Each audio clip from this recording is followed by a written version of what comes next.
अगर आपके दीपक पर बहुत ही अच्छी आकृतियाँ बनती हैं, इसका मतलब कहीं ना कहीं आपको शक्तियाँ प्राप्त हैं।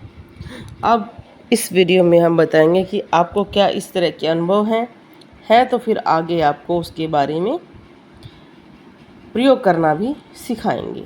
साधना करते वक्त क्या दीपक की आकृतियाँ बनती हैं, क्या आकृतियाँ बदल रही हैं, क्या कभी आपके भी दीपक पर ओम, त्रिशूल, शंख इस तरह की आकृतियाँ बनी हैं, फूलों की बनी हैं।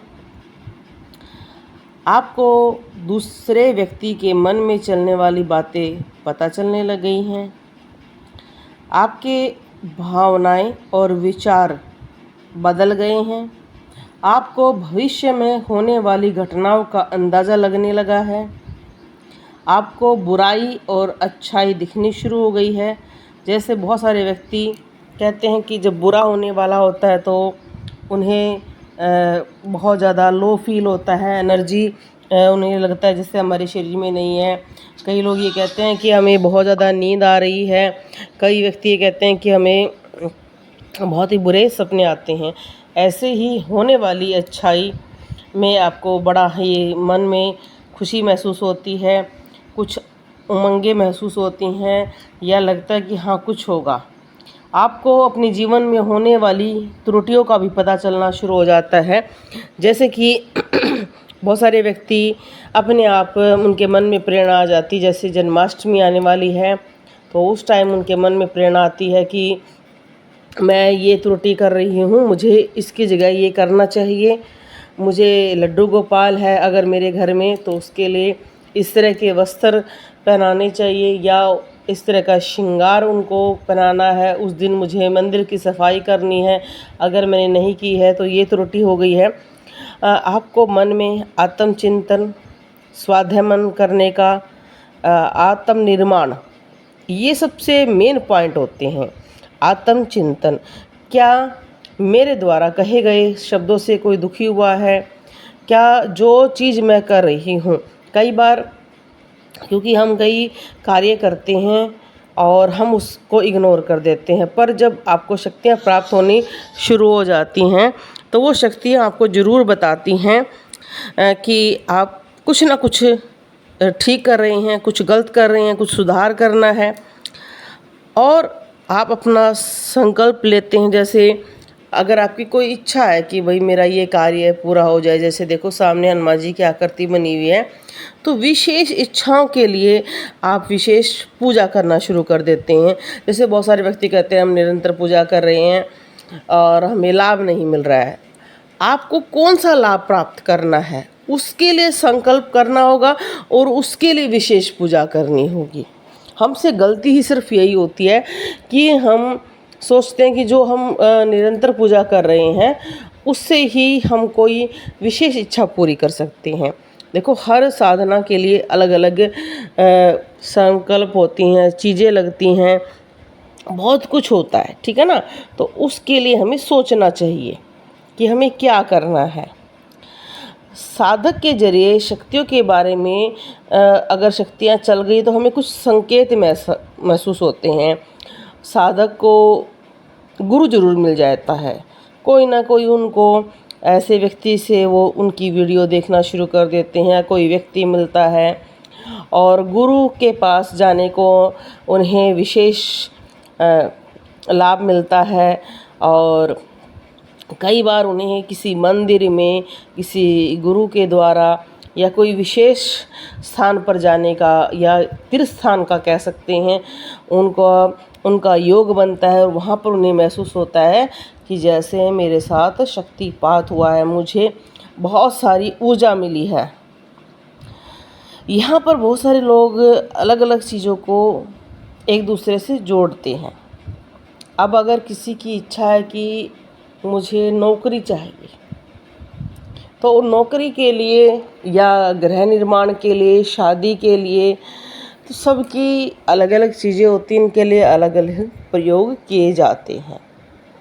कुछ विशेष प्रयोग हम एक जैसा ही कर देते हैं पर उनका जो रिजल्ट आता है वो थोड़ा सा अलग आता है। इसलिए हम कहते हैं कि हर चीज़ के लिए अलग प्रयोग करने ज़रूरी हैं, क्योंकि हमारे यहाँ माना जाता है कि हर देवता का अलग अलग विभाग है, वही हमें प्रदान करते हैं। जैसे कहा जाता है, अगर कोई व्यक्ति सिर्फ अपने इष्ट की पूजा कर रहा है, अगर उसने इष्ट मान लिया है हनुमान जी को, सिर्फ वो हनुमान जी की पूजा कर रहा है, अगर उसे अपने कुल देवता की वो पूजा नहीं करता है तो उसके कुछ कार्य रुक जाते हैं।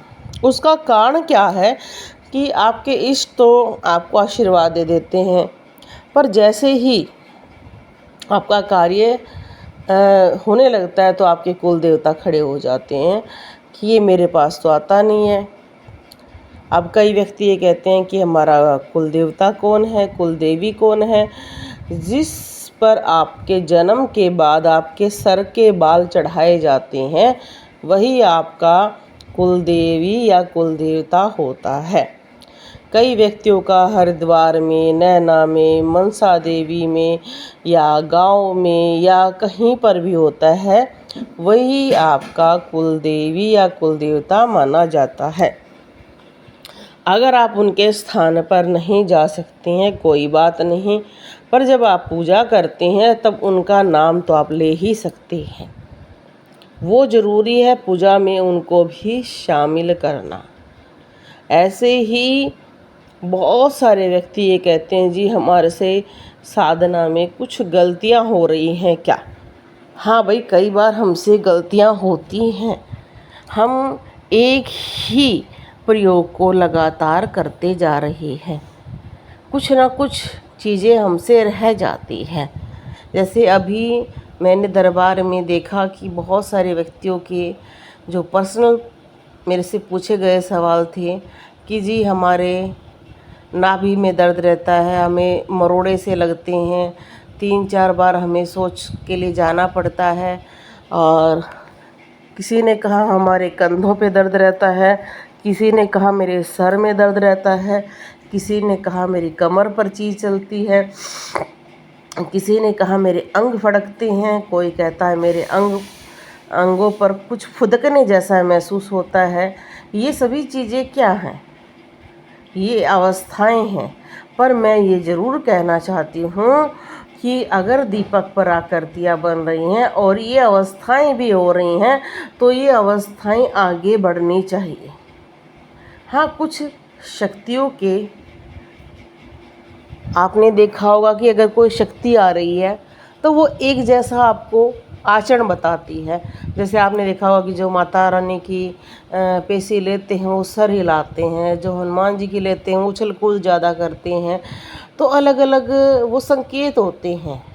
कईयों को जो पितरों की सवारी आती हैं पैर हिलते हैं, तो वो एक संकेत उनके परमानेंट बन जाते हैं कि भाई जब अगर पितर की सवारी आएगी तो ऐसे पैर हिलेगा, माँ की आएगी तब ऐसा होगा। वो इसलिए होता है ताकि शक्तियाँ आपको बता सके कि हाँ अब कौन सी शक्ति आई है जो आपने बुलाया है। क्योंकि कई बार शक्तियों से जो लोग वचन नहीं लेते हैं तो उनकी शक्तियाँ ऐसे ही मन मर्जी से आती हैं, मन मर्जी से जाती हैं। पर जब शक्ति से वचन ले लिया जाता है तो उसके बाद आपके बुलाने के बाद वो शक्ति आती है। कई बार आपने देखा होगा कि एक ही व्यक्ति पर 3-3 पेशियाँ एक साथ चल पड़ती हैं, उग्रता से चल पड़ती हैं, वो खुद समझ नहीं पाता है कि उसके साथ क्या हो रहा है। वो यही कारण है। तो अगर आपके दीपक पर आकृतियाँ बन रही हैं और आपके रोंगटे खड़े होते हैं, आंसू आते हैं, उबासी आती है, तो ये सारे आपके शक्तियाँ प्राप्त करने के संकेत हैं।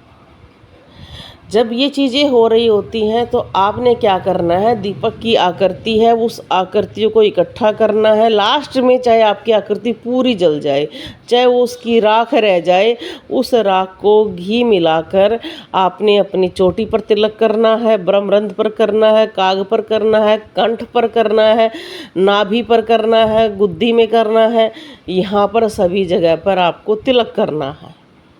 क्योंकि शक्तियों को जैसे जैसे आगे बढ़ाना है तो उस तिलक से उनको भी अच्छी ओरा, शक्तिपात कह सकते हैं, महसूस होगा। वो बहुत ज़रूरी है।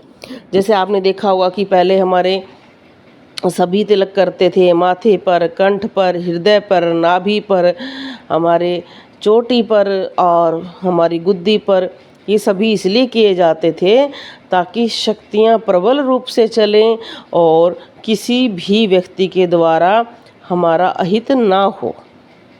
जो व्यक्ति ये कहते हैं कि हम बाहर जाते हैं, हम तिलक कैसे करें, तो सिर्फ आप आकृतियों में घी मिलाकर उसका भी तिलक कर सकते हैं। अगर आपको लक्ष्मी चाहिए तो हल्दी मिलाकर तिलक करें। अगर आपको पति पत्नी का प्रेम चाहिए तो चंदन मिलाकर तिलक करें।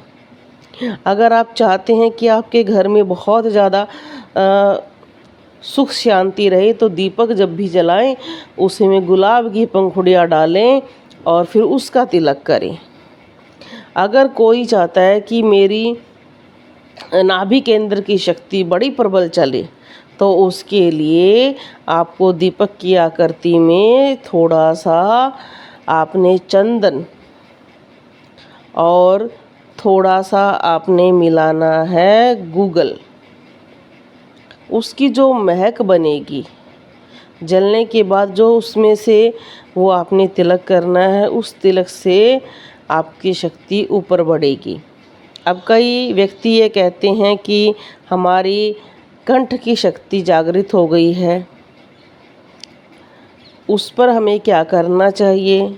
आपको अपने कंठ पर तिलक जरूर करना चाहिए। और कंठ की शक्ति को कैसे आप प्रयोग कर सकते हैं, कैसे काबू कर सकते हैं, ये भी मैं एक वीडियो में आपको ज़रूर समझाऊंगी।